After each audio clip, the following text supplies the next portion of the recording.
اعوذ باللہ من الشیطان الرجیم، بسم اللہ الرحمن الرحیم، الحمد للہ رب العالمین والصلاة والسلام علی رسولہ الکریم، رب اشرح لی صدری ویسر لی امری واحلل عقدۃ من لسانی یفقہوا قولی۔ السلام علیکم ورحمۃ اللہ وبرکاتہ۔ آئیے قرآن سمجھیے آسان طریقے سے، سبق نمبر 4A میں آپ کو خوش آمدید کہتا ہوں۔ آج کے سبق میں ہم سورہ فاتحہ کمپلیٹ کریں گے، یعنی کہ آیت نمبر 6 اور 7 پڑھیں گے انشاءاللہ، اور گرامر میں ہم مذکر سے مؤنث الفاظ اور ان کی جمع سیکھیں گے انشاءاللہ۔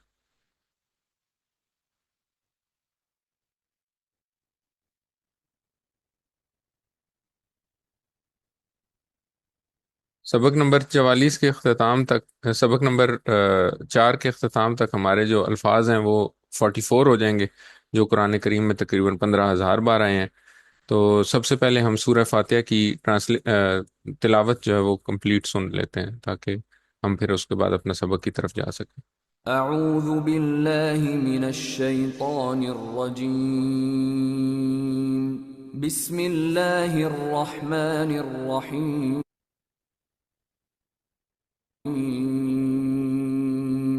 الحمد للہ رب العالمین، الرحمن الرحیم، مالک یوم الدین، إياك نعبد وإياك نستعين، اهدنا الصراط المستقيم، صراط الذين أنعمت عليهم غير المغضوب عليهم ولا الضالين۔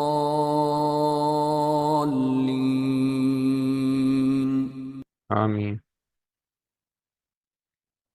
تو ابھی تک ہم نے 5 آیتیں پڑھ لی ہیں، اور اس سے ہم نے 10 عادات سیکھی تھیں جو کہ کامیاب انسان کی عادات ہیں۔ تو اگر ہم ان کو ریوائز کریں تو سب سے پہلی عادت ہم نے اعوذ باللہ سے سیکھی تھی، وہ یہ کہ اللہ سیفٹی فرسٹ، اللہ تعالیٰ کی پناہ میں آئیں شیطان مردود سے، ہر کام کے شروع میں اعوذ باللہ پڑھنا۔ دوسری ہم نے بسم اللہ سے پڑھی تھی کہ ہر کام کے شروع میں اللہ کا نام لیں، اللہ کے نام سے آغاز کریں۔ تیسری ہم نے الرحمن الرحیم سے پڑھی تھی کہ اللہ تعالیٰ کے بارے میں مثبت گمان رکھیں۔ چوتھی ہم نے پڑھی تھی الحمد کے 2 مطلب ہم نے پڑھے تھے، ایک تعریف اور ایک شکر۔ تو تمام جہانوں کا علم حاصل کریں، اپنے ارد گرد کے علوم حاصل کریں، تاکہ ہم صحیح معنوں میں اللہ تعالیٰ کی تعریف کر سکیں۔ اور چوتھی جو شکر کا مطلب تھا، اس سے ہم نے 5ویں سیکھی تھی، وہ یہ کہ اللہ تعالیٰ کا شکر ادا کریں، ہر نعمت کو یاد کرتے ہوئے، ہر وقت جب بھی کوئی نعمت ملے، کوئی کام میں ہو، کچھ بھی ہو، تو الحمدللہ کہیں۔ الرحمن الرحیم سے ہم نے 6ٹھی عادت سیکھی تھی کہ دوسروں پر رحم کریں تاکہ آپ پر رحم کیا جائے، کیونکہ نبی کریم صلی اللہ علیہ وسلم کی حدیث کا مفہوم یہ ہے۔ مالک یوم الدین سے ہم نے سیکھا تھا کہ ہر کام کرتے ہوئے آخرت آخرت جو ہے، قیامت یا یوم جزا جو ہے، اس کو مد نظر رکھیں۔ ایاک نعبد سے ہم نے پڑھی تھی کہ ہم صرف اللہ کی ہی عبادت کریں اور اللہ کو ہی معبود بنائیں۔ نستعین، ایاک نستعین سے ہم نے 9ویں عادت سیکھی تھی کہ اللہ تعالیٰ کی سے مدد ہمیشہ ہم اللہ تعالیٰ سے ہی مانگیں، تو اللہ تعالیٰ کے علاوہ کسی سے مدد نہ مانگیں۔ تو یہ ہم نے ابھی تک 9 عادتیں پڑھ لی ہیں، تو آگے ہم چلتے ہیں انشاءاللہ۔ آج کی جو آیت پہلی ہم نے سیکھنی ہے وہ ہے اہدنا الصراط المستقیم۔ اہدنا اہدنا الصراط المستقیم، اس کا ہم رواں ترجمہ کرتے ہیں، تو اس کا رواں ترجمہ ہے ہمیں ہدایت دے سیدھے راستے کی۔ اب لفظ کون بلفظ کرے گا دیکھیں، اگر جیسے لفظ سجانے بلفظ کے لیے اگر رکھ دیکھیں دیں تو گے۔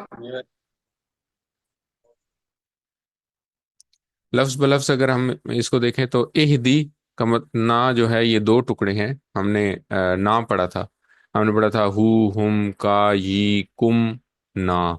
تو نا تو الگ ہو گیا، تو اس سے ہمیں پتہ چلا کہ نا وہ ہے جو کہ ہم نے پڑھا ہوا ہے۔ تو اہدی کا مطلب ہے تو ہدایت دے، نا کا مطلب ہے ہمیں، تو اہدنا کا مطلب ہوا ہمیں ہدایت دے۔ اب اس میں نا ہم نے پڑھا ہوا ہے تو پیچھے رہ گیا اہدی۔ تو اہدی کو یاد رکھنے کا آسان طریقہ ہے، ہم اردو میں بھی استعمال کرتے ہیں ہدایت کا لفظ، یا ہدن، ہدا۔ تو اس کا مطلب ہے ہدایت دے. اب ہدایت کے مفہوم میں دو چیزیں ہیں، ایک راستہ دکھانا اور دوسرا اس راستے پہ چلانا. تو مثال اس طرح ہے کہ اگر ہم کسی سے کہیں کہ کسی سے آپ کچھ ایڈریس پوچھیں، کوئی ایڈریس ہو، کوئی آپ کسی انجانی جگہ پہ جائیں اور وہاں پہ کسی سے پوچھیں کہ یہ اس منزل پہ مجھے پہنچنا ہے، اس منزل کا راستہ کس طرف ہے. تو ایک تو یہ ہوگا کہ وہ آپ کو بتا دے، ادھر سے کھڑے کھڑے بتا دے کہ یہ ادھر سے ایسے چلے جائیں، وہاں سے ایسے چلے جائیں، وہاں سے ایسے چلے جائیں، تو وہاں پہ پہنچ جائیں گے آپ. تو اس کو یہ تو ہے راستہ دکھانا. ٹھیک ہے، تو ہم جو ہدایت ہے اس میں دو چیزیں، اس میں یہ ہے کہ راستہ دکھانا پلس وہ بندہ آپ کو کہے کہ آؤ میرے ساتھ، میں تمہیں ادھر چھوڑ آتا ہوں. تو اس راستے پہ چلانا، اس راستے پہ چلا کے ساتھ لے کے جانا اور منزل تک پہنچانا. تو دینا جو ہے وہ ایک براڈ مفہوم ہے اس کا. اس میں یہ ہے کہ نہ صرف راستہ دکھا بلکہ اس راستے کے اوپر چلا تو ہمیں ہدایت دے میں یہ مفہوم ہے. اب ہدایت کیا چیز ہے؟ تو قرآن کریم میں کئی دفعہ یہ بتایا، مطلب متعدد مقامات پہ یہ بات بتائی ہے اللہ تعالیٰ نے کہ یہ قرآن ہدایت ہے. قرآن از ہدل للناس، لوگوں کے لیے ہدایت ہے، یا ہدل للمتقین، متقی لوگوں کے لیے ہدایت ہے، متقین کے لیے ہدایت ہے. تو قرآن ہدایت ہے. اچھا آگے ہے جی، اگلا جو لفظ ہے وہ ہے الصراط. صراط بھی ہم اردو میں استعمال کرتے ہیں، صراط کا مطلب ہے راستہ. تو یہ بھی ہمارے لیے کوئی نیا لفظ نہیں ہے، عام طور پہ ہم اردو میں استعمال کرتے ہیں اس لفظ کو. اسی طرح ہے المستقیم. مستقیم کا مطلب ہوتا ہے سیدھا، تو یہ بھی اردو میں استعمال کرتے ہیں. خط مستقیم آپ نے پڑھا ہوگا کسی وقت کسی نہ کسی جگہ پہ. خط مستقیم کا مطلب ہوتا ہے وہ لائن جو بالکل سیدھی ہو. اور اس کے علاوہ مستقیم میں اگر آپ تھوڑا سا غور کریں تو مستقیم استقامت سے نکلا ہوا ہے. استقامت کا مطلب ہے ڈٹا ہونا. تو آ، وہاں سے بھی آپ کو یہ بات یاد رہ سکتی ہے کہ وہ والا راستہ جو کہ بالکل سیدھا راستہ ہے اور اس راستے سے پہ بندہ ڈٹ جائے، ایسا راستہ جس کے اوپر بندہ ڈٹ. اچھا، اب اس میں اگر آپ دیکھیں تو الصراط اور المستقیم میں کے شروع میں الف لام لگا ہو. تو ہم نے یہ کہا تھا کہ اسم جو ہے اس کی پہچان کیا ہوتی ہے کہ اس کے شروع میں الف لام ہوتا ہے یا آخر میں ڈبل پیش ہوتی ہے، ڈبل پیش، ڈبل زبر یا ڈبل زیر، تنوین جس کو کہتے ہیں. تو شروع میں الف لام اگر موجود ہوگا تو ہم آنکھیں بند کر کے کہہ سکتے ہیں کہ یہ اسم ہے. ٹھیک ہے، تو اب ال کے ہم نے دو مطلب پڑھے تھے. ہم نے اعوذ باللہ من الشیطان الرجیم میں پڑھا تھا کہ ال کا مطلب ہے کہ ہر قسم کا شیطان. اور اسی طرح الحمد للہ میں پڑھا تھا کہ ہر قسم کی تعریف اور شکر جو ہے وہ اللہ کے لیے. ال کا جو دوسرا مطلب ہم نے پڑھا تھا وہ اسم معرفہ اور نکرہ میں پڑھا تھا. تو جب معرفہ اور نکرہ، کسی نکرہ چیز کو، کسی عام چیز کو جب خاص کرنا ہوتا ہے تو اس سے پہلے ال لگایا جاتا ہے. تو یہاں پہ جو ال ہے اس کا مطلب ہے ایک خاص راستہ، ایک کوئی خاص راستہ ہے جو کہ بالکل سیدھا ہے. تو وہ خاص راستہ جو بالکل سیدھا ہے وہ کس طرف جا رہا ہے؟ وہ راستہ، یہ وہ راستہ ہے جو اللہ تعالیٰ کی طرف جا رہا ہے. تو یہاں پہ الصراط المستقیم سے ایک خاص راستے کی مراد ہے، اور وہ خاص راستہ وہ ہے جو کہ ہمیں اللہ تعالیٰ کی طرف یا اپنی منزل کی طرف لے جائے. اچھا، اس مطالعے کے بعد جب ہم اس کے اوپر اسباق اس میں سے نکالیں تو اس اسباق میں سے کیا نکلیں گے؟ تو ہم ہر نماز میں جب بھی ہم نماز پڑھتے ہیں تو یہ دعا کرتے ہیں. یہ بیسیکلی اس سورہ اخلاص کا، سورہ فاتحہ کا خلاصہ ہے.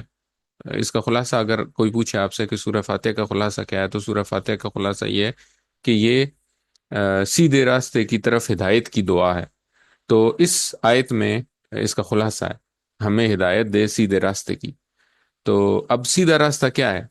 سیدھا راستہ جیسے ابھی میں نے بات کی، میں نے آپ کو بتایا کہ سیدھا راستہ وہ راستہ ہے جو کہ ہمیں کامیابی کی طرف لے جائے، اور وہ کوئی کسی قسم کی پگڈنڈی اس میں نہ ہو، کوئی دائیں بائیں مڑنا نہ پڑے، بالکل سیدھا چلتے جائیں آپ اور سیدھا اس جگہ پہ پہنچ جائیں جو آپ کی منزل ہے.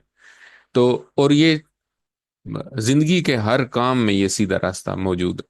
اللہ تعالیٰ نے ہمیں قرآن کریم کے ذریعے یہ ہدایت دے دی ہے.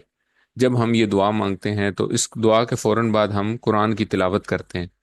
قرآن کا کچھ حصہ اس نماز میں دن میں 25 دفعہ ہم یہ 25 سے 30 دفعہ ہم یہ دعا مانگتے ہیں، اور 25 سے 30 دفعہ ہم قرآن کریم کی کوئی نہ کوئی صورت اس کے بعد پڑھتے ہیں، تو وہ اللہ تعالیٰ کی طرف سے بیسیکلی وہ ہدایت ہے جو کہ ہم نے مانگی، اور اللہ تعالیٰ نے وہ ہدایت ہمیں دے دی۔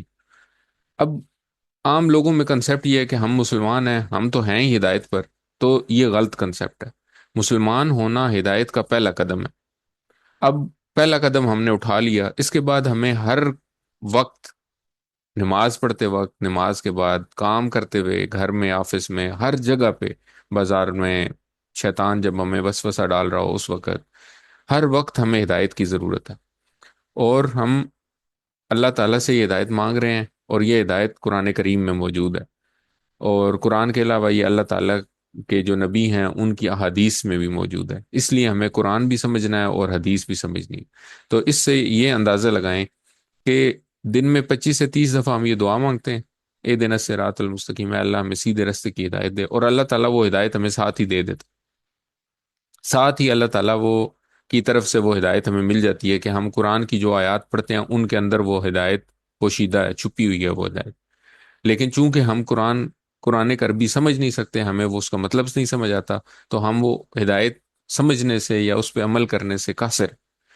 تو جیسے ہی وہ ہدایت ہمیں ملتی ہے تو ہمیں اس میں سے اسباق نکالنے چاہیے، اگر ہمیں ظاہر ہے اس کی سمجھ آئے گی تو ہم اس میں سے اسباق نکالیں گے، ہمیں یہ پتہ چلے گا کہ اللہ تعالیٰ نے کس چیز کا حکم دیا ہے، کس چیز سے روکا ہے، کیا مجھے کرنا ہے، دن بھر کے معاملات میں مجھے کیا کرنا ہے اور کس چیز سے بچنا ہے۔ تو اس لیے قرآن یا قرآن کی عربی سمجھنا صرف ضروری ہی نہیں بلکہ کائنڈ آف ایمرجنسی ہے۔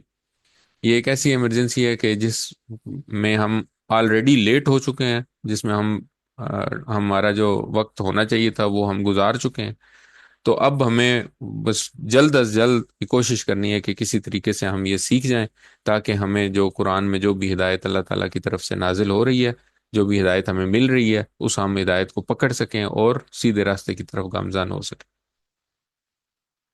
اچھا، ہدایت کی اپوزٹ جو ہے نا، یا ضد جو ہے، الٹ ضلالت ہے۔ ضلالت کیا ہوتی ہے کہ، یا دلالت اس کو پڑھیں، تو یہ کیا ہوتا ہے، یہ قرآن اور حدیث کے بارے میں جب انسان شک کرنے لگے یا غلط خواہشات اور غلط کاموں میں لگ جائے، تو اس طرح اپنی دنیا اور آخرت برباد کر لے، تو اس کو کہتے ہیں ضلالت۔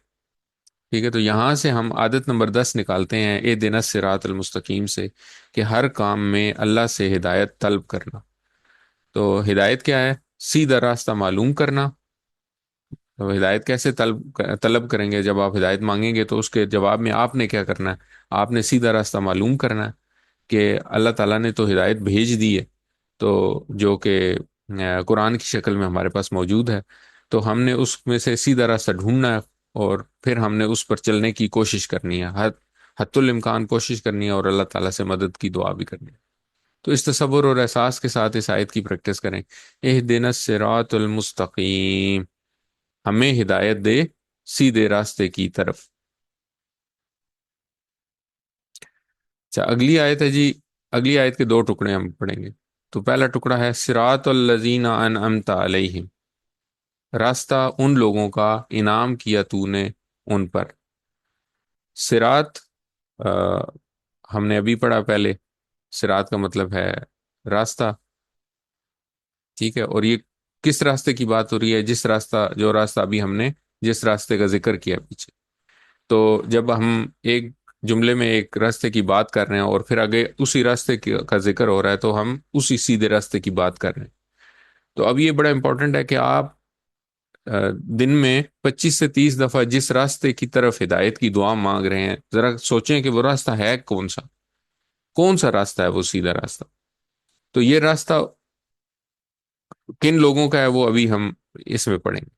اللہ زینہ کا مطلب ہے ان لوگوں کا، یا وہ لوگ جو، یہ بڑا امپورٹنٹ ہے، قرآن کریم میں تقریباً 1080 دفعہ آیا ہے۔ تو اللہ زینہ یاد کر لیں، یہ اللہ زینہ تقریباً قرآن کریم کی ہر صفحے میں ہم نے کہا تھا کہ 600 صفحات ہیں، تو ہر صفحے میں تقریباً 1 یا 2 دفعہ یہ آپ کو نظر آئے گا۔ صراط اللہ زینہ، ان لوگوں کا راستہ، انعمتا، اب انعمتا پہ اگر آپ غور کریں تو اس کا کیا مطلب نکلتا ہے؟ جیسے انعام، ہم اردو میں ایک چیز استعمال کرتے ہیں انعام یا نعمت، تو نعمت بھی بیسیکلی اللہ تعالیٰ کا انعام ہی ہوتا ہے، اللہ تعالیٰ کی طرف سے دی گئی چیز ہے۔ تو انعامتا کا مطلب ہے انعام کیا تو نے، ٹھیک ہے؟ تا یہاں پہ جو ہے وہ بتا رہا ہے کہ اس میں تو نے کا ذکر ہے، یعنی کہ جو ہم نے کا پڑھا تھا انتا، انتا پڑھا تھا جس طرح ہم نے، تو انتا میں بھی جس طرح تا ہے تو اس طرح ان امتا میں بھی تا ہے۔ یہ انمتا والا تا یہ افعال میں فعل جب ہم پڑھیں گے تو اس میں جا کے ہم پڑھیں گے انشاءاللہ، تو اس وقت یہ ہمیں کلیئر ہو جائے گا کہ انمتا کا مطلب انعام کیا تو نے کیوں ہو گیا۔ ابھی فی الحال بس اتنا یاد رکھیں کہ جس طرح انتا میں کا مطلب ہے تو، تم تم ایک مرد، ہم نے پڑھا تھا انتا تم ایک مرد، تو اسی طرح ان امتا کا مطلب ہے انعام کیا تو نے۔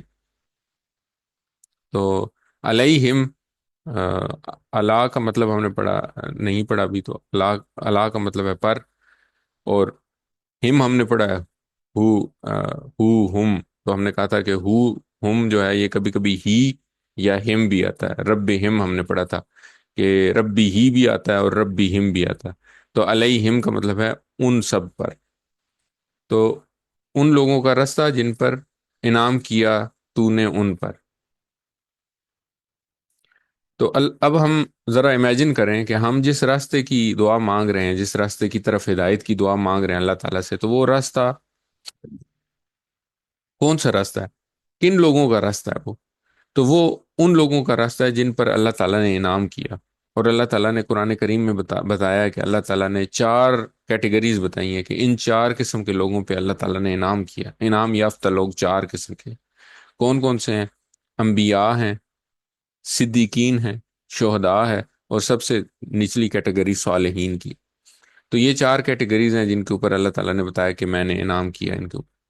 تو اب ہم کوشش کرتے ہیں کہ ان میں سے انبیاء جو ہیں ان کے راستے کو، کیونکہ انبیاء کا ذکر قرآن کریم میں بہت زیادہ ہے، تو انبیاء کے راستے کو معلوم کرنے کی کوشش کرتے ہیں تاکہ ہم جب یہ دعا مانگیں تو ہمیں سمجھ آئے کہ ہم کیا مانگ رہے ہیں ایکچولی۔ تو انبیاء میں سے ہم نبی کریم صلی اللہ علیہ وسلم کی مثال لیتے ہیں، کیونکہ نبی کریم صلی اللہ علیہ وسلم کی زندگی جو ہے وہ سب کے سامنے، سیرت النبی جو ہے وہ سب کے سامنے کھلی ہوئی ہے، ساروں کو پتہ ہے اس کے بارے میں بہت کچھ پتہ ہے۔ تو آپ نے چار اہم کام کیے۔ سب سے پہلا کام کیا اعمال۔ اعمال میں دو کیٹیگریز ہیں، ایک تو دل کے اعمال اور ایک پریکٹیکل اعمال۔ دل کے اعمال کا مطلب ہے عقائد، تو اللہ تعالیٰ نے لوگوں کے عقائد کو درست کیا، تو ہمیں کیا کرنا ہے؟ ہمیں اپنے بھی عقائد کو درست کرنا ہے اور لوگوں کے عقائد کو بھی درست کرنا ہے۔ اب عقائد میں کیا کیا شامل ہے؟ عقائد میں ایمان ہے، اخلاص ہے، اللہ سے محبت ہے، اللہ کا ڈر ہے، اور اسی پر بھروسہ کرنا۔ تو یہ ساری چیزیں عقائد میں شامل ہیں، جو دل کے اعمال جن کو کہتے ہیں۔ اور اس کے علاوہ پریکٹیکل اعمال ہیں جو کہ اللہ تعالیٰ نے ہمارے اوپر فرض کیے ہیں، جیسے نماز، روزہ، زکوٰۃ، اور زکوٰۃ کے بعد باقی لوگوں سے اچھا سلوک، صدقات، یہ سارے قرآن کریم کی تعلیمات سے ہمیں پتہ چلتے ہیں، اور نبی کریم صلی اللہ علیہ وسلم کی زندگی جو ہے وہ پریکٹیکل اگزامپل ہے اس چیز کی۔ دوسرا کام نبی کریم صلی اللہ علیہ وسلم نے کیا کیا کہ ساری زندگی اسلام کی دعوت دی، تو ہمیں دوسروں کو اسلام کی دعوت دینی، ٹھیک ہے۔ تیسرا کام نبی کریم صلی اللہ علیہ وسلم نے تزکیہ کا کیا۔ تزکیہ کا کیا مطلب ہے؟ کہ پاکیزگی، پاکی کی، لوگوں کے عقیدے، اعمال، اخلاق، معاشرے کو غلط چیزوں سے پاک کیا اور اچھی چیزوں کو رائج کیا۔ اور چوتھی کام نبی کریم صلی اللہ علیہ وسلم نے یہ کیا کہ نیکی کا حکم دیا اور برائی سے روکا۔ اب یہ نیکی کا حکم اور برائی سے روکنا جو ہے یہ خاندان میں بھی ہے، معاشرے میں بھی ہے، سوسائٹی میں بھی ہے۔ تو اس کے ذریعے نیکی کے حکم اور برائی سے روک کر نبی کریم صلی اللہ علیہ وسلم نے اللہ کے احکام پر عمل کروایا۔ تو یہی چار کام ہمیں بھی کرنے۔ انعام پانے کے لیے کیا کرنا ہوگا؟ ایمان لانا ہوگا اور عمل کرنا ہوگا، نمبر 1۔ نمبر 2، دعوت دینی ہوگی دوسرے لوگوں کو۔ نمبر 3، اچھی عادتوں کو بڑھانا ہوگا، یعنی کہ تزکیہ کرنا ہوگا۔ اور نمبر 4، نیکی کا حکم اور برائی دینا اور برائی سے روکنا ہوگا۔ تو یہ چار کام ہم کریں گے تو ہم بھی ان لوگوں میں شامل ہو جائیں گے۔ ان لوگوں میں شامل ہونے کے لیے جو ہمیں اپنی طرف سے ایفرٹ کرنی ہے وہ یہ کام کرنا ہے، اور اللہ سے دعا کرنی ہے کہ اے اللہ ہمیں ہدایت دے اس راستے کی طرف، سیدھے راستے کی طرف، اور ان لوگوں کا راستہ جن پر تو نے اپنا انعام کیا۔ تو یہاں سے ہم عادت نمبر 11 لیتے ہیں، وہ یہ ہے کہ ہمیشہ اچھے ماڈلز یا اچھے نمونے جو ہیں ان کے طریقے پہ چلنا.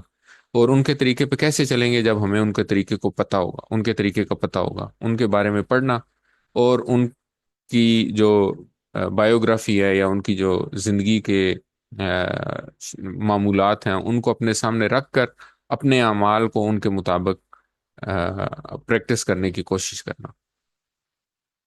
اس تصور اور احساس کے ساتھ اس ٹکڑے کو پڑھیں: صراط الذین انعمت علیہم، راستہ ان لوگوں کا انعام کیا تو نے ان پر. اچھا، اگلا ٹکڑا ہے جی غیر المغضوب علیہم ولا الضالین. غیر المغضوب علیہم، نہ غضب کیا گیا ان پر.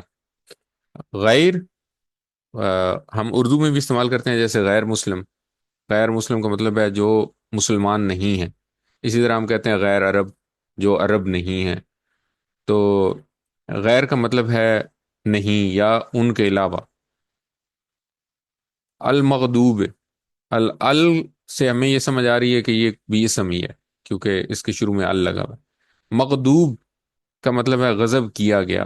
اور کیسے یاد رکھا جائے؟ مغضوب میں غضب کا لفظ تو نظر آ رہا ہے، غین دعات با، لیکن اس کو یاد کیسے رکھیں؟ جیسے مظلوم ہم اردو میں عام استعمال کرتے ہیں، مظلوم کا مطلب ہوتا ہے جس پر ظلم کیا گیا. ظالم ہوتا ہے جس نے ظلم کیا، اور مظلوم ہوتا ہے جس پر ظلم کیا گیا. تو اسی طرح مغضوب اسی طرح کا لفظ ہے جس پر غضب کیا گیا. اور علیہم دوبارہ آ گیا. اس کے دو ٹکڑے ہم نے پڑھے تھے. علا کا مطلب ہے پر، اور ہم نے یہ پڑھا تھا ہو، ہم یا ہی، ہم. تو ہم نے پڑھا تھا کہ ہم کی جگہ کبھی کبھی ہم بھی آ جاتا ہے، تو علیہم. تو نہ کہ غضب کیا گیا ان پر. ولد الضالین، اور نہ جو گمراہ ہوئے.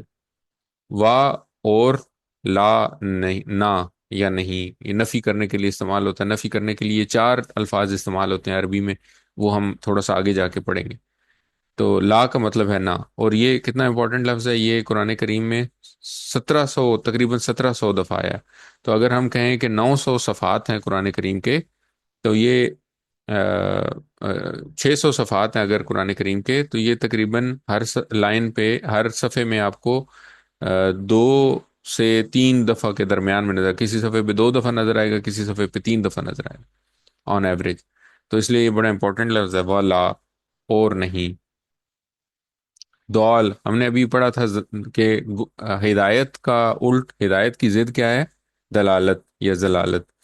تو دال جو ہے وہ کون ہوا؟ وہ ضلالت سے ہی نکلا ہے. دال کا مطلب ہے گمراہ ہونے والا. تو یہ کیسے اس کا مطلب ہے گمراہ ہونے والا، یہ تو ہم تھوڑا سا آگے جا کے پڑھیں گے. لیکن ابھی فی الحال آپ یہ یاد رکھیں کہ دال کا مطلب ہے گمراہ ہونے والا. الف لام یہ بتا رہا ہے کہ یہ اسم ہے. تو اور یا نون جو آخر میں ہے وہ بتا رہا ہے کہ یہ جمع ہے. تو یہ ایک اسم ہے جس کی جمع ہے دالین. ہم نے پڑھا تھا دال واحد ہے، اور دال کی جمع ہوگی دالون یا دالین. تو یہاں پہ یہ لفظ دالین استعمال ہوا ہے. اور نہ جو گمراہ ہوئے. اچھا، اس سے اب ہمیں کیا سبق ملتا ہے؟ اس سے ہمیں یہ سبق ملتا ہے کہ اللہ تعالیٰ 2 قسم کے لوگوں پر غصہ ہوا. اب ہم اللہ تعالیٰ سے دعا کر رہے ہیں، ہدایت کی یا سیدھے راستے کی دعا کر رہے ہیں، اور ساتھ ہی دعا کر رہے ہیں کہ اے اللہ ان لوگوں کا راستہ جن پر تو نے اپنا انعام کیا. اور وہ کون سے ہیں؟ وہ ان کے بارے میں ہم نے ابھی پڑھا. اور ساتھ ہی ہم یہ بھی کہہ رہے ہیں کہ ان لوگوں کا راستہ، ہمیں ان لوگوں کے راستے سے ہمیں بچانا جن پر تو نے 2 کیٹیگریز پھر ہم آگے ڈسکرائب کر رہے ہیں. تو ان میں سے پہلی کیٹیگری ہے کہ جن پر تو نے غضب کیا. غضب کیا کا مطلب یہ ہے کہ اللہ تعالیٰ نے کن پر غضب کیا. یہ جب آپ قرآن پڑھیں تو آپ کو پتہ چلتا ہے کہ اللہ تعالیٰ نے کن لوگوں پر غضب کیا. اللہ تعالیٰ نے ان لوگوں پر غضب کیا جو جانتے تھے مگر عمل نہیں کرتے تھے. تو سوچئے کہ اگر اللہ تعالیٰ کسی سے ناراض ہو جائے، اللہ تعالیٰ نے کسی پر غضب کیا دنیا میں، تو اس کا کتنا برا حال ہوگا. اور یہ سوچیں کہ آخرت والے دن، جس کی ہم ہولناکیوں کے بارے میں ہم نے پچھلی دفعہ بات کی تھی، تو آخرت والے دن اس کا کتنا برا حال ہو. تو اللہ تعالیٰ ہم کو جاننے کی مطلب ہم توفیق دے، ہم اللہ تعالیٰ کا جو قرآن ہے اس کو سمجھ کے پڑھ سکیں، اور پھر اس پر صحیح عمل کرنے کی بھی توفیق دے. یہ بھی دعا، مطلب یہ دعا مانگنی چاہیے. ایسا نہ ہو کہ ہم جانتے ہوں لیکن ہم اس پر عمل نہ کرتے ہوں. تو اللہ تعالیٰ ہمیں جاننے کے ساتھ ساتھ صحیح عمل کرنے کی بھی توفیق دے. آمین. تو یہ پڑھتے ہوئے ہمیں یہ دیکھنا چاہیے کہ ہم عام طور پہ کسی نہ کسی ہیرو یا لیڈر کو فالو کر رہے ہوتے ہیں. تو ہم دیکھ رہے ہوتے ہیں کہ ہم کئی دفعہ کاپی کر رہے ہوتے ہیں کہ ہم اسی کی طرح بات کریں، اسی طرح کے کپڑے پہنیں جس طرح وہ کپڑے پہن رہا ہے، اور اسی طرح ہم چلنے پھرنے کی کوشش کرتے ہیں. تو ہمیں یہ بھی دیکھنا چاہیے، کوئی بھی اپنا ہیرو سلیکٹ کرنے کے لیے یا کوئی بھی لیڈر سلیکٹ کرتے ہوئے ہمیں یہ دیکھنا چاہیے کہ کیا وہ واقعی قرآن اور حدیث پہ چلنے کی کوشش کرتے ہیں. اگر ہمارا لیڈر ہی قرآن اور حدیث پہ چلنے کی کوشش نہیں کر رہا ہوگا، جس کو ہم فالو کر رہے ہیں، مطلب ہم کسی کو فالو کرنا چاہتے ہیں، ہم چاہتے ہیں کہ ہم اسی کو فالو کریں، اور وہ اگر قرآن اور حدیث پہ نہیں چل رہا، تو ظاہر ہے ہم اس کو فالو کرتے کرتے ہم بھی اس کے پیچھے بھٹک جائیں گے، غلط راستے پہ چلے جائیں گے. تو یہ ہمیں اپنی جو ہیرو سلیکٹ کرنا ہے، یا کوئی بھی جس کو ہم نے فالو کرنا ہے، جب اس کو سلیکٹ کرنا ہے تو ہمیں یہ دیکھنا چاہیے کہ وہ جو ہمارے لیڈرز ہیں، یا جو ہمارے حکمران ہیں، یا جو ہمارے جن کو ہم فالو کرنا چاہتے ہیں، وہ قرآن اور حدیث پہ کتنا چلتے ہیں. اچھا، دوسری کیٹیگری جو ہے نا وہ ہے دعالین کی. تو ہم دعا مانگ رہے ہیں کہ اے اللہ ہمیں ہدایت دے ان لوگوں کے رستے کی جن پر تو نے اپنا انعام کیا، اور ہمیں ان لوگوں کے رستے سے بچانا جن پر تو نے اپنا غضب کیا، یعنی کہ جو جانتے تھے اور عمل نہیں کرتے تھے. اور دوسری کیٹیگری ہم کہہ رہے ہیں کہ ان لوگوں کا رستے سے بھی ہمیں بچانا جو کہ جانتے ہی نہیں اور نہ جاننے کی کوشش کرتے ہیں، اور نہ وہ جانتے ہیں نہ جاننے کی کوشش کرتے ہیں، بس وہ ایسی زندگی گزار رہے ہیں. وہ یہ نہیں پرواہ کرتے کہ وہ یہ فائنڈ آؤٹ کریں، یہ معلوم کریں کہ وہ دنیا میں کیوں آئے ہیں یا ان کی زندگی کا کیا مقصد ہے. نہ ان کو کوئی صحیح علم حاصل کرنے کی فکر ہوتی ہے، اور نہ وہ اس کے لیے وقت نکالتے ہیں. تو جب یہ ہم دعا کریں اور یہ ہم نے دیکھا کہ اس دعا کا کیا مطلب ہے، اس ٹکڑے کا کیا مطلب ہے، تو پھر اس کے بعد ہمیں یہ سوچنا چاہیے کہ کہیں ایسا تو نہیں کہ ہم بھی گمراہ لوگوں میں شامل ہیں. کہیں ایسا تو نہیں کہ قرآن ہمارے گھر میں ہے اور ہم بھٹکتے پھر رہے ہیں، ہم اور سورسز سے ڈھونڈنے کی کوشش کر رہے ہیں کہ زندگی کیسے گزارنی چاہیے. کیا ہم کسی اور معاشرے سے یا کسی اور سوسائٹی سے گائیڈنس لے رہے ہیں کہ زندگی کیسے گزارنی چاہیے، جبکہ زندگی گزارنے کا سارا طریقہ، سارا ضابطہ حیات جو ہے وہ ہمارے گھر میں موجود ہے. اور ہم صرف قرآن سے اس لیے دور ہیں کہ ہمیں عربی زبان نہیں آتی. اگر واقعی ایسی کوئی بات ہے تو اللہ تعالیٰ سے دعا کریں کہ وہ ہمیں قرآن کو سیکھنا آسان کر دے، اس کے لیے پلان بنائیں اور وقت نکالیں. الحمدللہ یہ کورس ہم کر رہے ہیں، تو ہم نے اس کا سٹیپ شروع کر دیا، اس پہ عمل، اس کے لیے پلان بنایا ہے، ظاہر ہے وقت نکالا ہے اس کے لیے. تو اب ہمیں اللہ تعالیٰ سے دعا کرنی ہے کہ اللہ تعالیٰ ہمیں اس پر استقامت دے تاکہ ہم قرآن کریم کی تعلیمات کو سیکھنے کے قابل ہو سکے. یہاں سے ہم نے عادت نمبر 12 نکالنی ہے. وہ یہ ہے کہ برے ماڈل اور نمونے سے دور بھاگنا، اور دعا کرنا کہ اللہ تعالیٰ ہمیں ان کی پیروی سے بچائے. اور دعا کیا کرنی ہے کہ اے اللہ صحیح بات پر عمل کرنے کی توفیق دے، اور اگر نہ معلوم ہو تو اس کا عمل حاصل کرنے کی توفیق. تو اس تصور اور احساس کے ساتھ پڑھیں. جو آج آیات ہم نے پڑھی ہیں وہ کیا تھیں؟ اہدنا الصراط المستقیم صراط الذین انعمت علیہم غیر المغضوب علیہم ولا الضالین. آمین. تو یہ اب ہم نے جو سارا کنٹیکس، جو ساری سورت پڑھ لی، سورہ فاتحہ، تو اب اس سارے کنسپٹ کے ساتھ جو کچھ ہم نے 3 اسباق میں ڈسکس کیا، اس کے ساتھ ہم، بلکہ 4 اسباق ہو گئے، تعاوذ بھی تھا، تو 4 اسباق میں جو کچھ ڈسکس کیا، اس سارے نالج کو، یا سارا جو علم تھا، یہ جو ساری ڈسکشن تھی، اس کو اپنے ذہن میں رکھیں، اور ہم ایک دفعہ پھر سورہ فاتحہ کی تلاوت سنتے ہیں. اعوذ باللہ من الشیطان الرجیم، بسم اللہ الرحمن الرحیم. الحمد لله رب العالمين الرحمن الرحيم مالك يوم الدين إياك نعبد وإياك نستعين اهدنا الصراط المستقيم صراط الذين أنعمت عليهم غير المغضوب عليهم ولا الضالين.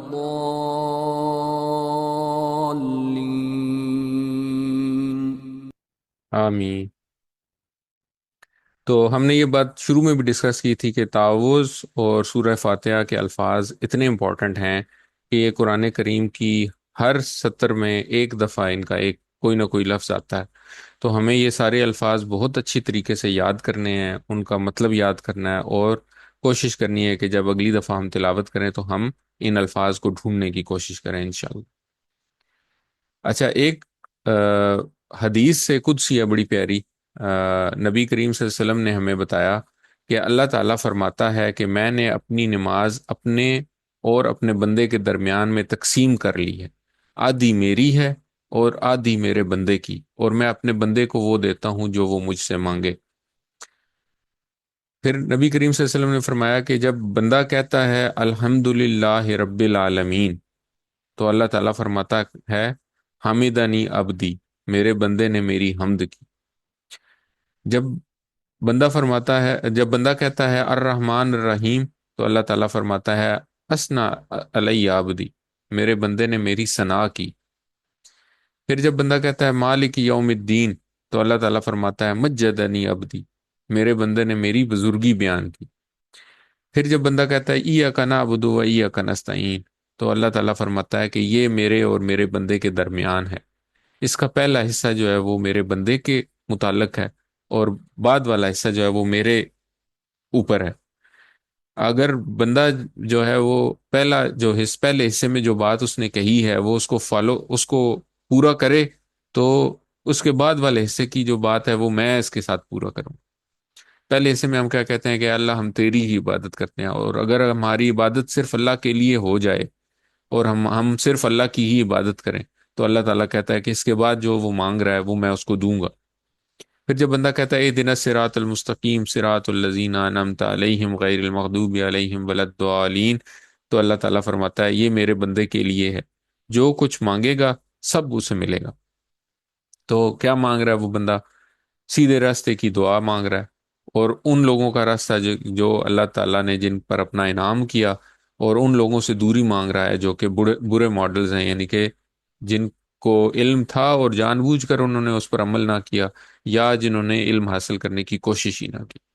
تو اگر آج کے بعد سے جب ہم سورہ فاتحہ پڑھیں نماز میں، اور ہم امیجن کریں کہ ہم اللہ تعالیٰ کے سامنے کھڑے ہیں اور ہم سورہ فاتحہ کی آیات کی تلاوت کر رہے ہیں، اور اللہ تعالیٰ کی طرف سے ہمیں یہ ریسپانس مل رہا ہے جو کہ نبی کریم صلی اللہ علیہ وسلم نے بتایا کہ جب بندہ یہ سورت پڑھتا ہے تو اللہ تعالیٰ ساتھ ساتھ یہ فرماتے ہیں. تو سوچیں کہ ہماری جو نماز ہے اس کا معنی تبدیل ہو جائے گا انشاءاللہ. تو آج کے بعد سے ہم نے کوشش کرنی ہے کہ جب ہم پڑھیں الحمدللہ رب العالمین، تو ہم یہ امیجن کریں کہ اللہ تعالیٰ نے ہمارے بارے میں یہ کہا ہے کہ میرے بندے نے میری حمد کی.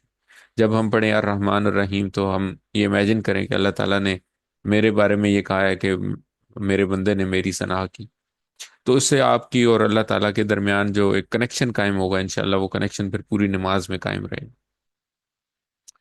تو ہم نے یہ بات ڈسکس کی تھی کہ سورہ فاتحہ کا خلاصہ کیا ہے؟ سیدھے راستے کی دعا. اور اس کا جو مین جو سمری کا جو اگر آیت کو کہے کہ سمری کی آیت کیا ہے، تو وہ آپ کہیں گے اہدنا الصراط المستقیم، ہدایت دے ہمیں سیدھے راستے کی طرف. الحمدللہ آج ہماری سورہ فاتحہ ختم ہو گئی. سبق نمبر 4 تک اب آپ لوگوں نے ووکیبلری کارڈ اپنی جو ہے اس کو کمپلیٹ کرنا ہے. ووکیبلری کارڈ آپ کو پتا ہے کہ اس طرح کے کچھ الفاظ ہیں اس میں، تو اس میں یہی الفاظ ہیں جو کہ ہم نے پڑھے ہیں. تو انشاءاللہ یہ کوئی مشکل ٹاسک نہیں ہے، آپ کر پائیں گے. تو ہم آج کا ہمارا جو قرآن کا سبق تھا وہ ختم ہوا، نماز کا جو سبق تھا وہ ختم ہوا. اب ہم لیتے ہیں ایک بریک. السلام علیکم ورحمۃ اللہ وبرکاتہ.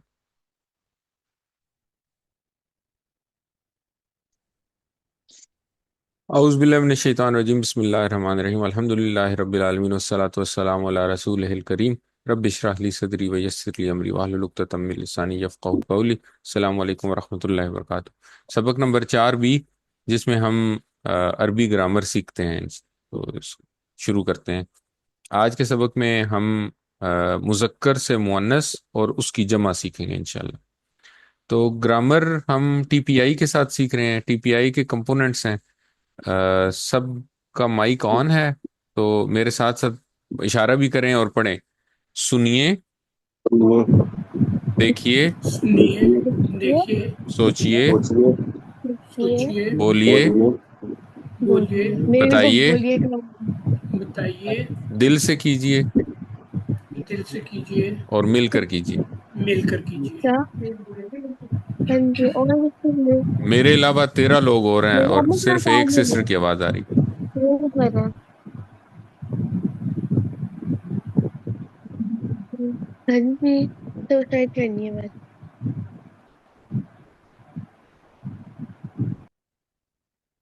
اچھا، تو گرامر جو ہے نا وہ ہم ٹی پی آئی کے ساتھ سیکھ رہے ہیں. تو ہم نے ابھی تک کیا سیکھا؟ ہم نے 2 قسم کے ضمائر سیکھے. سب سے پہلے ہم نے سیکھا کہ کچھ ضمائر ہوتے ہیں جو کہ سیپریٹ آتے ہیں. ٹھیک ہے، وہ ہم نے سیکھے تھے، ان کی پریکٹس کرتے ہیں. ہوا، ہوا، ہم، ہم، انتا، انت، انا، انت، انا، انتم، انتم، نحنو. نحن.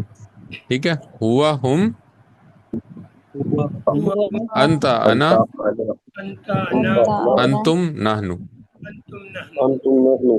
تو اب ٹی پی آئی کی وجہ سے دیکھیں ان کا مطلب ہمارے لیے کتنا آسان. اچھا، پھر ہم نے اس کے بعد کیا سیکھا؟ ہم نے ٹکڑے سیکھے. پھر یہ کچھ اور ضمائر ہیں جو کہ مختلف اسم، فعل یا حروف کے ساتھ جڑ کے آتے ہیں. تو یہ ہم نے سیکھے. ہم نے سیکھا تھا ہو، ہم. میرے ساتھ پڑھیں، ہو، ہم، ہم، کا، جی، کا، ہی، کم، نا. کم، نا.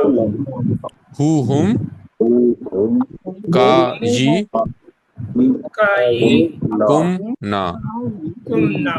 اور پھر ہم نے ان کو نا مختلف حروف کے ساتھ جوڑا تھا. وہ اسما کے ساتھ جوڑا تھا. ہم نے پڑھا تھا رب کے ساتھ جوڑیں تو یہ بنیں گے رب ہو، رب ہم، ربو کا، ربی، ربکم، ربنا. ربنا. چلیں اب اس کو دین کے ساتھ کوئی جوڑ کے پڑھے. کون پڑھے گا؟ دین کے ساتھ جوڑیں. ٹھیک ہے، دینہم، دینہم، دینہم، دینکا، دین کا، دینی، دینکم، دیننا. بالکل صحیح. اب اسم کے ساتھ جوڑیں. اسمہ، اسمکم، اسمک، اسمی، اسمکم، اسمنا. ماشاء اللہ، زبردست. اب کوئی اور اگر کرنا چاہے تو کتاب کے ساتھ جوڑے کوئی اور. کتابہم، کتابہم، کتابکا، کتابی، کتابکم، کتابنا. ماشاء اللہ، زبردست. تو اس طرح ہم نے اس کی پریکٹس کی تھی. اور ہم نے ابھی دیکھا کچھ ساتھیوں نے، 3-4 ساتھیوں نے کچھ قرآن کریم کے صفحات گروپ کے اوپر شیئر بھی کیے تھے. تو دیکھیں اس میں ہم نے وہ مارک کیے، وہ جو یہ ٹکڑے مارک کرنے کی کوشش کی. تو کتنے زیادہ، ایک صفحے پہ کتنی زیادہ دفعہ آئے ہوئے ہیں یہ ٹکڑے. تو آج کا سبق ہے ہمارا مذکر سے مؤنث بنانا اور اس کی جمع بنانی. ٹھیک ہے، تو ہم نے پڑھا تھا کہ ہم نے یہ شروع میں ڈسکس کیا تھا کہ جب ہم دائیں ہاتھ سے اشارہ کرتے ہیں تو یہ ہوتا ہے مذکر کے لیے. جب ہم بایاں ہاتھ استعمال کریں گے تو یہ ہوگا مؤنث کے لیے. مؤنث کے جو صیغے ہیں یہ قرآن کریم میں بہت کم استعمال ہوئے ہیں استعمال، لیکن مذکر کے مقابلے میں کم استعمال ہوئے. اور ان میں سے بھی جو سب سے زیادہ استعمال ہوئے ہیں نا وہ یہی والے ہیں جو ہم آج کے سبق میں پڑھیں گے. باقی تو بہت ہی کم استعمال ہوئے. تو باقی جو ہے وہ پھر ہم آگے جا کے کہیں QC4 میں جا کے پڑھتے. تو ہم نے یہ پڑھا تھا کہ دائیں ہاتھ سے جب اشارہ کرتے ہیں تو یہ ہوتا ہے مذکر، بائیں ہاتھ سے جب ہم اشارہ کرتے ہیں تو یہ ہوتا ہے مؤنث. ایک انگلی سے ہم جب دائیں ہاتھ پہ اشارہ کرتے ہیں تو ہم کہتے ہیں ہوا. ہوا کا مطلب ہے وہ ایک مرد. تو جب ہم بائیں ہاتھ سے اشارہ کریں گے تو ہم کہیں گے ہیا، وہ ایک عورت. تو میرے ساتھ پڑھیں ہوا ہوا ہیا. ہیا ہیا کا مطلب ہے وہ ایک عورت. وہ ایک عورت. ٹھیک ہے، ہوا ہیا. ہوا ہیا. اچھا، اب ایک تو یہ والی بات ہوگی، یہ ایک لفظ ہے جو کہ ہمیں آتا ہے، ہم نے یاد کرنا ہے ہوا، اور اس کے متبادل ہم نے ہیا یاد کرنا ہے. تو یہ تو آسان ہے، اتنا مشکل نہیں ہے. آگے اگر چلیں، جب ہمیں کسی بھی ہم نے پڑھا تھا کہ جو اسم ہوتا ہے نا اس کی پہچان ہوتی ہے کہ آخر میں تنوین ہوتی ہے.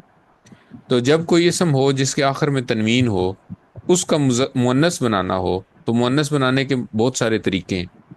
تو ان میں سے جو سب سے آسان یا سب سے جو کامن طریقہ ہے وہ یہ ہے کہ تنوین ہٹا کے اور گول تا لگا دی جائے آخر میں. ٹھیک ہے، تو مسلم ہے، مسلمن ہے، مسلمن میں سے آخر میں سے جو تنوین ہے اس کو ہٹا دیں اور اس کی جگہ کیا ہوگا، اس کی جگہ زبر لگ جائے گی اور آخر میں تا دو پیشتون. تو مسلم کی جمع بنے گی مسلماتن. ٹھیک ہے، یہ ایک قاعدہ ہے مذکر سے مؤنث بنانے کا. اسی طرح مومن سے بنے گی مومناتن. ٹھیک ہے، صالحن سے کیا بنے گا، صالحاتن. کافرن سے کافراتن. مشرکن سے مشرکاتن. ٹھیک، تو مسلمن سے مسلماتن. مسلماتن. مؤمنن سے مؤمناتن. صالحن سے صالحاتن. کافرن سے کافراتن. مشرکن سے مشرکاتن. تو اس کا مطلب یہ ہے کہ اگر کوئی بھی اسم ہو اور اس اسم کے آخر میں گول تا ہو تنوین کے ساتھ، تو یہ ایک نشانی ہے کہ وہ مؤنث کی بات ہو رہی ہے. ٹھیک ہے، تو اب ہم جب بول چال لیں گے تو ہم نے پڑھا تھا ہوا، دائیں ہاتھ کی طرف سے اشارہ کر کے پڑھتے تھے، ہم پڑھتے تھے ہوا مسلمون. تو اگر اس کی مؤنث کوئی پوچھے کہ ہوا مسلمون کی مؤنث کیا ہوگی تو آپ کیا کہیں گے؟ بائیں ہاتھ سے اشارہ کریں گے تو دونوں چیزیں چینج ہوں گی. ہوا چینج ہو جائے گا ہیا میں اور مسلمون چینج ہو جائے گا مسلمتن میں. ٹھیک ہے، تو میں مذکر والی سائڈ پڑھتا ہوں، آپ لوگ اشارہ بھی کریں اپنی جگہ جہاں جہاں موجود ہیں، اور مؤنث والی سائڈ آپ نے پڑھنی. ہوا مسلمون یا مسلمت. ہوا مؤمن یا مؤمنت. ہوا صالح یا صالحۃ. ہوا صابر یا صابرۃ. ہوا شاکر یا شاکرۃ. تو یہ آسان ہے، اس میں بھی کوئی مشکل نہیں ہے الحمدللہ. اردو میں بہت سارے نام ہوتے ہیں اس طرح کے جو مردوں کے لیے ہوتا ہے اور اس کو اسی طرح عورتوں کے لیے استعمال ہوتا ہے. جیسے عابد مرد کا نام ہے اور عابدہ عورت کا نام ہے. تو عابدہ کے آخر میں جو ہے پڑھتے ہیں ہم، وہ اصل میں گول تا ہے، جو کہ جب ہم آگے جا کے تھوڑا اور آگے جائیں گے تو ہمیں پتہ چلے گا کہ آخر والی گول تا جو ہے اس پہ اگر کوئی حرکت نہ ہو تو اس کو ہے کی طرف پڑھتے ہیں. تو یہ ہم آگے جا کے پڑھیں گے، جو لوگ قرآن مجید پڑھتے ہیں ان کو پتہ بھی ہے. اچھا، اب یہاں تک تو ہم نے پہلا حصہ پڑھ لیا اس کا، مذکر مؤنث کا. اب تک ہم نے یہ پڑھا ہے کہ ہم نے پڑھا ہے ہوا کی مؤنث ہے ہیا، اور باقی جو اسماء ہیں ان کی جب مؤنث بنانی ہوتی ہے تو آخر میں گول تا لگا دیتے ہیں. اچھا، اب ہم نے جو ٹکڑے پڑھے تھے تو ٹکڑوں میں ہم نے پڑھا تھا کہ وہ ایک مرد کے لیے یا اس کا، جب ہم کہتے ہیں مرد کے لیے، جب ہم کہتے ہیں اس کا، تو ہم کیا لفظ استعمال کرتے ہیں؟ ہو. ہو. ٹھیک ہے، تو جب ہم عورت کے لیے وہ اس عورت کے لیے کوئی چیز کہیں گے، اس ایک عورت کی چیز ہے کوئی، تو ہم اس وقت کہیں اس کی جگہ ہم کہتے ہیں ہا. ٹھیک ہے، ہو مرد کے لیے اور ہا عورت کے لیے. اور اس کو یاد رکھنے کے لیے مثال ہم یہ یاد رکھیں گے کہ ابو بکر رضی اللہ عنہ کہتے ہیں ہم، اور ہم کہتے ہیں عائشہ رضی اللہ عنہا. تو انہو کا مطلب ہے اس مرد پر، اور انہا کا مطلب ہے اس عورت پر. تو ہو اور اس کا مؤنث ہے ہا، تو دائیں ہاتھ سے ہم اشارہ کر کے کہتے ہیں ہو، اور بائیں ہاتھ سے ہا. تو جب ہا استعمال کریں گے تو ہم نے پڑھا تھا رب ہو کا مطلب ہے اس ایک مرد کا رب. ٹھیک ہے، تو ہم جب کہیں گے ربو ہا تو اس کا کیا مطلب ہوگا؟ اس عورت کا اس رب. اس عورت عورت کا رب. پھر ہم نے پڑھا تھا دین ہو اس مرد کا دین، تو عورت کے لیے کیا کہیں گے؟ دین دینوہا اس عورت کا دین. ہم نے پڑھا تھا کتاب ہو اس عورت کی کتاب، اس مرد کی کتاب، تو ہم عورت کے لیے کہیں گے ابو ابو ہا. کتابوہا اس عورت کی کتاب. تو مختلف جو ہم نے پڑھے تھے، میں اب مذکر پڑھتا ہوں، میں دائیں طرف اشارہ کروں گا، آپ بائیں طرف اشارہ کر کے اس کے مؤنث بتائیں. ربہ ربها ربوہا، دینہو دينها دینوہا، کتابہ کتاب کتابوہا، رسولہ رسولها رسولہا، اسمہ اسمها اسمہا، انہو انہا. نہ لکھا ہو تو پریشان ہو جاتا ہے. انہو انہا. انہا. ٹھیک ہے، تو اب ہم اس کو استعمال کریں بول چال میں. اگر تو ہم نے پڑھا تھا مذکر کے لیے جب آپ کہتے ہیں تو آپ کہتے ہیں من ربہ. من ربہ کا کیا مطلب ہم نے پڑھا تھا؟ آپ من کا کیا مطلب تھا کون؟ کون ہے؟ رب کون ہے؟ اس مرد، اس مرد کا، اس ایک مرد کا رب کون ہے؟ تو اس کا جواب ہم نے پڑھا تھا ربہ اللہ یا ربہ اللہ. تو اس مرد کا رب اللہ ہے. ٹھیک ہے، دائیں ہاتھ سے اشارہ تھا. اچھا، اب ہم کہیں گے من ربوہا اس عورت کا رب کون ہے؟ تو جواب کیا ہوگا؟ ربوہ اللہ، ربوہا اللہ. تو اس عورت کا رب اللہ ہے. پھر ہم کہیں گے ما دینوہا اس عورت کا دین کیا ہے؟ دین الاسلام. دینوہا الاسلام. تو اس میں وہی والا جو رول تھا نا کہ جی ہو کا جواب ہو سے ہوتا ہے، تو جو مطلب تھرڈ پرسن جو الفاظ ہیں وہ چینج نہیں ہوتے. تو ہو کا جواب ہو سے ہوتا ہے تو ہا کا جواب ہا سے ہی ہوگا، ہم کا جواب ہم سے ہوگا. بس یہ ہم نے یہ قاعدہ یاد رکھا. ما کتابوہا کتابوہا القرآن. من رسولوہا رسول رسولوہا محمد صلی اللہ علیہ وسلم. ما اسموہا اسموہا زینب. کوئی بھی جو بھی نام لینا چاہیں، اسموہا زینب. اچھا، تو یہاں تک اب ہم نے تین چیزیں پڑھی. ہم نے ایک چیز پڑھی ہو، ہوا کا مؤنث ہے ہیا. اسم کو مؤنث بنانے کے لیے گول تا ایڈ کرتے ہیں آخر میں. اور تیسرا ہم نے پڑھا ہو جو ہے اس کا مؤنث ہے ہا. اچھا، اب آگے چلتے ہیں. آگے ہے مسلماتن جمع بنانی. تو جمع جب بناتے ہیں تو جب ہم نے پڑھا تھا مسلماتن، جب اس کی جمع بناتے ہیں، ہم نے مذکر میں پڑھا تھا کہ جب جمع بناتے ہیں تو آخر میں کیا لگاتے ہیں؟ واو نون یا نون لگاتے ہیں. مسلمون کی جمع بنائیں گے مسلمونا یا مسلمینا. ٹھیک ہے، یاد ہے یہ ساروں کو. تو یہاں پہ یہ ہے کہ جو مسلماتن کی جب جمع بنانی ہوتی ہے تو گول تا کو ہٹا کے الف اور تے لگا دیتے. ٹھیک ہے، تو مسلماتن کی جمع ہوگی مسلماتن. تو تھوڑا سا کھینچ کے لمبا کرنا ہوگا بس. جیسے ہم نے پڑھا تھا کہ مسلمون، جب مسلمون کی جمع کوئی پوچھے گا تو آپ تھوڑا سا اس کو کھینچ کے لمبا کریں گے مسلمون. تو اسی طرح مسلماتن کی جمع تھوڑا سا کھینچ کے اس کو لمبا کریں گے مسلماتن. تو یہاں سے تجوید کی امپورٹنس بھی پتہ چلتی ہے کہ آپ جب قرآن کریم پڑھ رہے ہوتے ہیں یا کوئی بھی عربی پڑھ رہے ہیں تو اس میں اگر آپ مسلماتن لکھا ہوا ہے اور آپ اس کو تھوڑا سا کھینچ کے پڑھتے ہیں تو وہ چینج ہو جاتی ہے ساری بات. تو مسلماتن کی جمع ہے مسلماتن، مؤمنتن کی جمع ہے مؤمناتن، صالحتن کی جمع ہے صالحاتن، کافرتن کی جمع ہے کافراتن، مشرقاتن کی جمع ہے مشرقاتن. ٹھیک ہے، تو آسان ہے یہ بھی. گول تا ہٹا کے اس کی جگہ الف تے لگانی ہے صرف.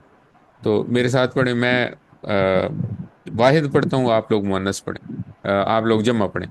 مسلمتن، مسلمات مسلمات مسلماتن، مومنتن، مومنات مومنات صالحاتن، صالحات صالحات کافرتن، کافرات کافرات مشرکاتن. مشرکات مشرکات.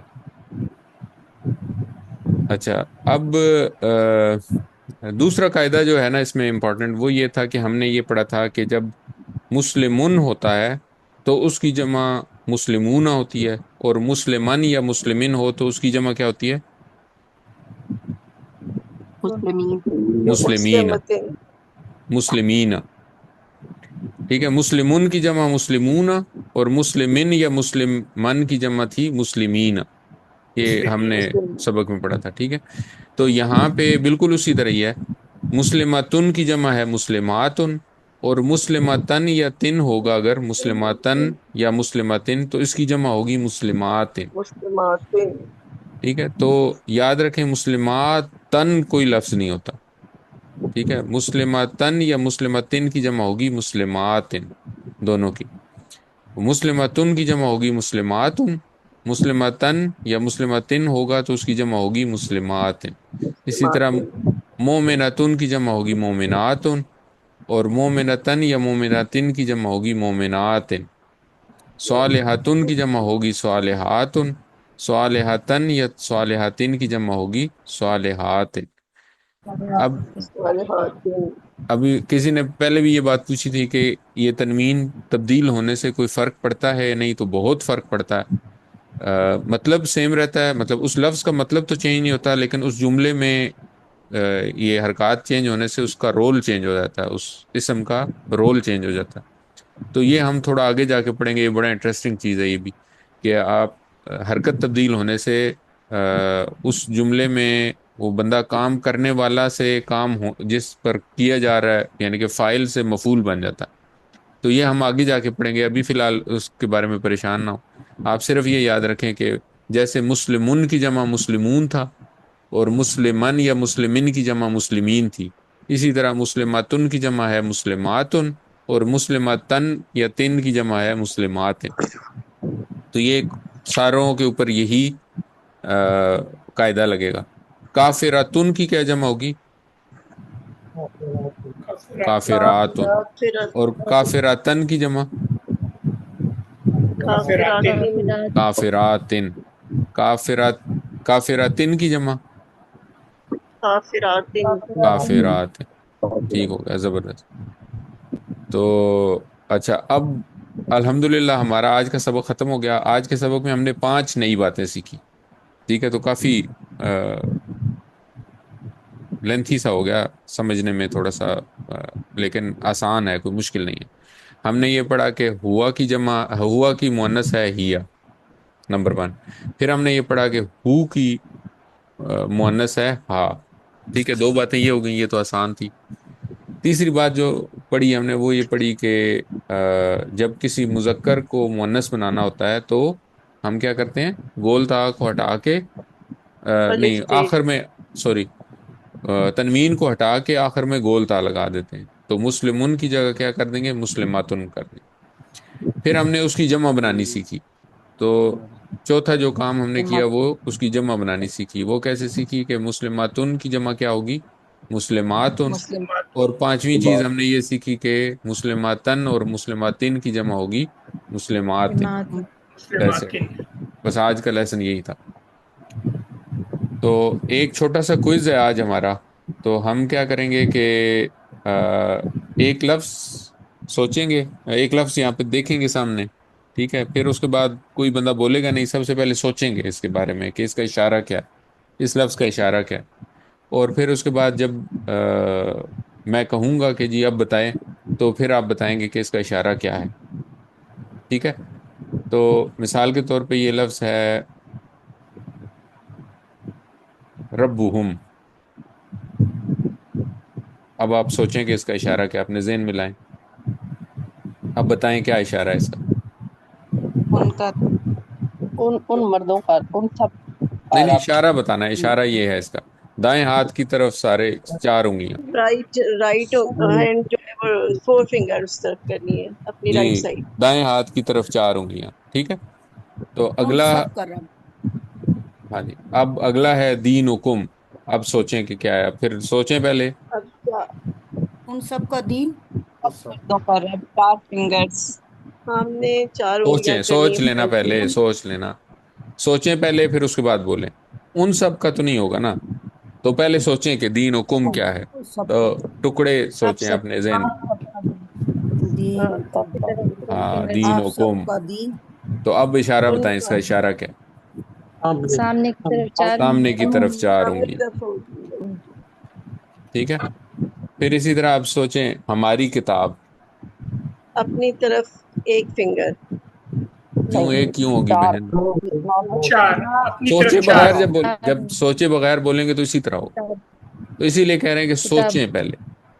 ٹھیک ہے، اور عربی میں بتانا ہے کہ کیا ہے ہماری کتاب. کتابنا کتابنا. ماشاء اللہ، زبردست. پھر اس کے بعد ان سب کا دین. اب سوچیں پہلے، بولنا نہیں ہے، پہلے پہلے سوچیں. ان سب کا دین. ٹھیک ہے، اب بتائیں عربی کیا ہے اس کی؟ دینہم دینہم. ان سب کا دین، اشارہ اس کا یہ. ٹھیک ہے، تو اس طرح آپ پریکٹس بھی کر سکتے ہیں، اگر آپس میں مل کے کرنا چاہیں تو پریکٹس کر سکتے ہیں اس طرح، تاکہ آپ کو یہ الفاظ یاد ہو جائیں. تو ابھی آپ کو یہ سمجھ آئی ہے کہ آپ کو سمجھ، مطلب یہ سمجھ تو آ گئی ہے کہ یہ الفاظ ہیں، لیکن ان الفاظ کی پریکٹس کرنے کی ضرورت ہے. تو یہ الفاظ کی پریکٹس کریں گے تو آپ کو یاد رہے گا کہ یہ اشارے جو ہیں، اشاروں کے ساتھ ان کی پریکٹس کریں. تو ہیں تو بہت آسان، ہوا، ہم، انتا، انا، انتم، نحنو، یہ 6 ہیں. پھر ہو، ہم، کا، یہ، کم، نا. لیکن جب یہ آپ کے سامنے آتے ہیں تو آپ کو اس کا مطلب ذہن میں نہیں آتا. تو آپ کو مطلب ذہن میں لانے کے لیے اپنے ذہن کو ان اشاروں کے ساتھ ٹیون کرنا ہے، کہ جب آپ کو بتایا جائے، مثال کے طور پہ جب آپ کے سامنے آیا یہ لفظ رب ہم، تو آپ کو پتا ہو کہ رب ہم کا اشارہ یہ ہے، رب ہم. ٹھیک ہے. پھر دین حکم کا اشارہ ہے دین حکم.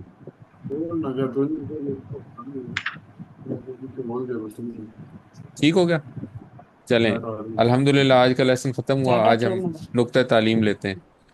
پچھلے سبق میں ہم نے یہ مجھے سے سیکھا تھا، کتاؤں دی بس سے مسئلہ پچھلے سبق میں ہم نے یہ سیکھا تھا کہ کس طرح بعد میں آ، پچھلے سبق میں ہم نے یہ سیکھا تھا کہ آ، آواز، نظر، کہانی، تصویر، ویڈیو، ہر چیز کے لیے دماغ میں الگ الگ سینٹرز ہیں، جن میں ہم اپنی وہ اس چیز کی میموری جو ہے وہ ڈال دیتے ہیں، اور اس کے بعد وہ ساری چیزیں کولیبریٹ کر کے ہمیں ریکال کرواتی. تو دماغ کو بہتر استعمال کرنے کے لیے زیادہ سے زیادہ جگہوں پہ اس میموری کی جو آ، اس میموری سے ریلیٹڈ چیزیں رکھیں گے تو آپ کو ریکال آسانی سے ہوگا. آج ہم یہ سیکھیں گے، آج ہم صرف یہ سیکھیں گے کہ زیادہ بجلیاں چمکانے کا مطلب یہ ہے کہ ہر جو بھی دماغ کے اندر سیلز ہیں ان کے اندر کچھ الیکٹریکل امپلس جاتی. تو وہ الیکٹریکل امپلس جو ہے اس کا کیا فائدہ ہے، اس کا فائدہ کیا ہے؟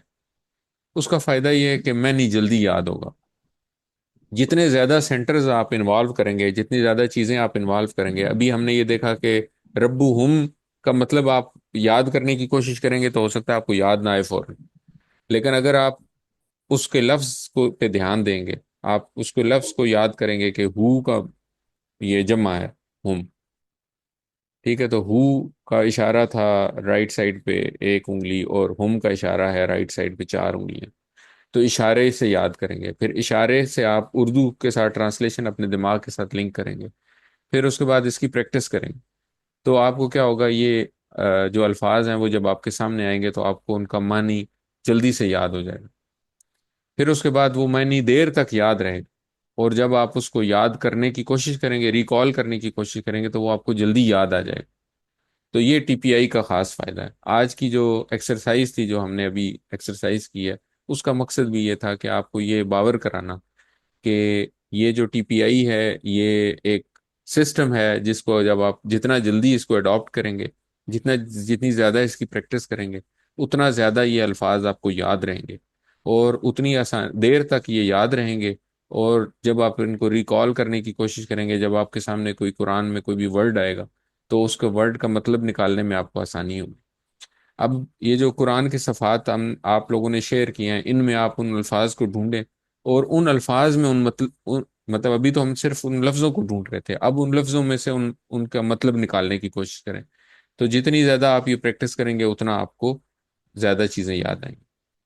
تو ٹی پی آئی کی کامیابی کا راز بھی کیا ہے کہ زیادہ سے زیادہ سینٹرز جو ہیں وہ ان الفاظ کے اوپر مرکوز کریں، ان الفاظ کو بہت سارے سینٹرز میں جمع کریں۔ تو قرآن کے الفاظ کے لیے کو یاد کرنے کے لیے کیا کریں؟ سنیں، سب سے پہلے ان کی تلاوت سنیں، ان کو اپنے سامنے دیکھیں، ان کے بارے میں سوچیں، ان کو اپنی زبان سے بولیں، ان کو امیجن کریں کہ یہ کس چیز کی بات ہو رہی ہے۔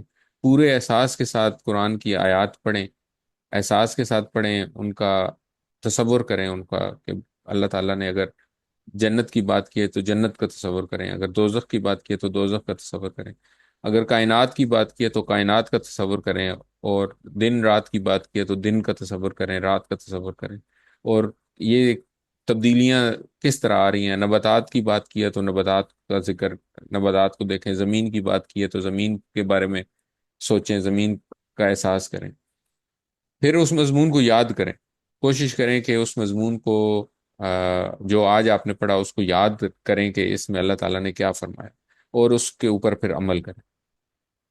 الحمدللہ سبق نمبر 4 کے اختتام تک ہم 44 الفاظ سیکھ چکے ہیں، جو قرآن کریم میں 15,000 سے زائد دفعہ ہیں۔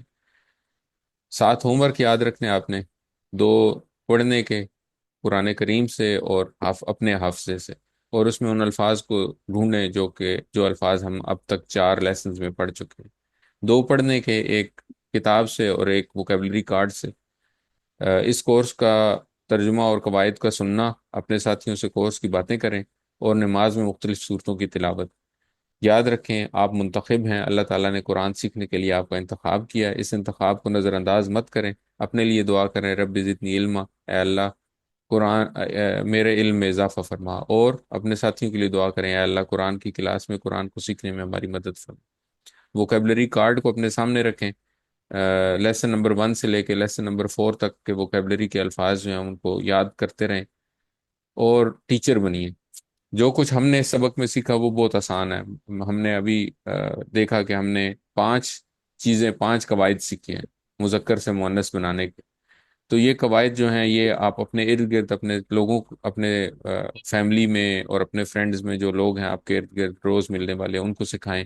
ان کو سکھانے کا سب سے بڑا فائدہ آپ کو ہوگا، جب آپ کسی اور کو سکھاتے ہیں تو آپ کو سب سے اچھا سیکھنے کو ملتا ہے، اور پھر ٹیچر بننے کے لیے ٹریننگ چاہیے ہوگی تو انشاءاللہ وہ بھی ملے گی۔ اللہ تعالیٰ سے دعا ہے کہ وہ ہمیں قرآن کو پڑھنے، سمجھنے، غور کرنے، یاد کرنے، عمل کرنے اور پھیلانے کی توفیق عطا فرمائے۔ سبحان اللہ و بحمدہ، سبحانک اللہم و بحمدک، نشہد ان لا الہ الا انت، نستغفرک و نتوب الیک۔ السلام علیکم ورحمۃ اللہ وبرکاتہ۔